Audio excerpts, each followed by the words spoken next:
Arenos, look, it's actually quite disheartening. Whilst I welcome aspects of the motion, I am puzzled somewhat as to why the proposers of this motion saw fit to vote against the Fianna Fáil motion on the 17th of May, which was about establishing an affordable housing scheme around the very parameters that you've actually quoted in your private member's motion. So that puzzles me somewhat. Having said that, there's aspects of the motion that I would welcome, and I think we could work with. I think all could. I think Minister, from your own response, it's actually disheartening, really, coming in every couple of weeks and having more debates on housing, which is crucially important. But it's like Groundhog Day. It's like we're coming back, and the contribution that has been given here, in my view, isn't rooted in reality. It's rooted in fantasy. And what I would say, whilst some members are talking about CPOing of private land, and there would be part of that may be part of the solution, and using a stick for vacant homes, the state itself is the most guilty party at not using state-owned land. We've 3,008 hectares of state-owned land in this country that can deliver 114,000 houses and homes for people.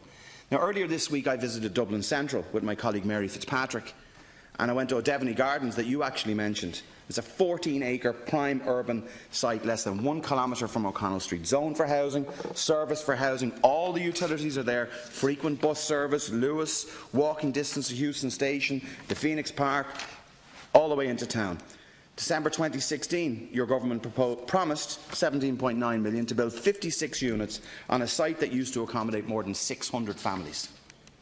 In 2016, the government said that this was the most important housing development in the country.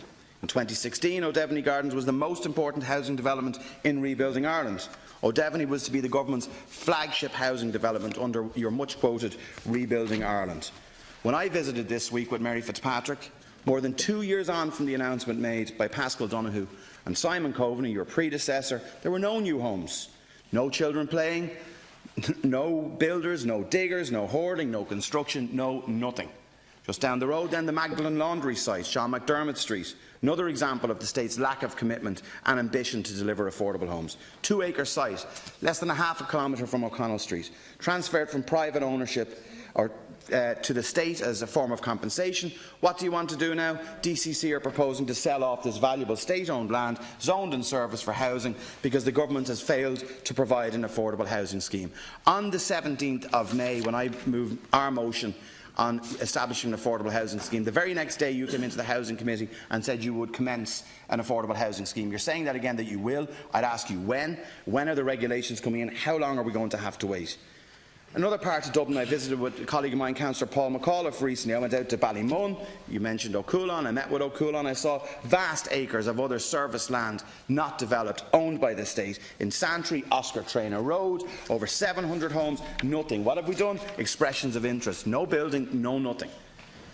Again, when I come back into Dublin Central, Mary Fitzpatrick showed me state-owned property. I want to deal with this element of it when we're talking about refurbishment and putting stuff back in. Constitution Hill Flats I went to, Mary's Place on Dorset Street, Matt Talbot Court in Summerhill, St Finbarr's Court in Cabra, Dominic Street Flats, all were being detenanted from about 10 years ago for refurbishment. The City Council are telling me that they're given no money by central government to refurbish these properties. There's hundreds of units, literally hundreds of boarded up units I saw with my own eyes on Monday of this week, closed up, where on the first floor 10, 12, 14 apartments boarded up. Go to the second floor, I met families there who have adults with children, their adult children and their grandchildren living in those flats and walking past empty units owned by the state, that we own, that we can control and that we can actually do something about it. So it actually beggars belief. It really does, that we're here talking about this again when we can't even get our act together with the stuff that we own. It is an absolute scandal. Then I go to Chancery House.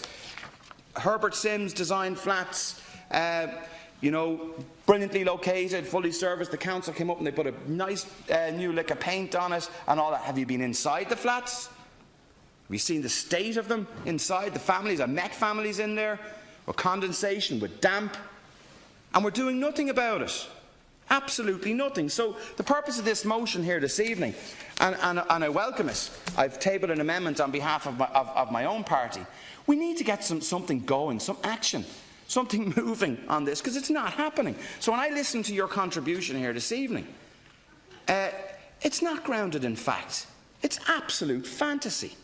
You're saying that your social and affordable housing supply has been dramatically increased. Are you kidding me? You built 396 houses last year and you bought the rest. We're failing abjectly. So we need to work together as a Dáil and as an Oireachtas to actually get on and start building homes and stop people falling into homelessness.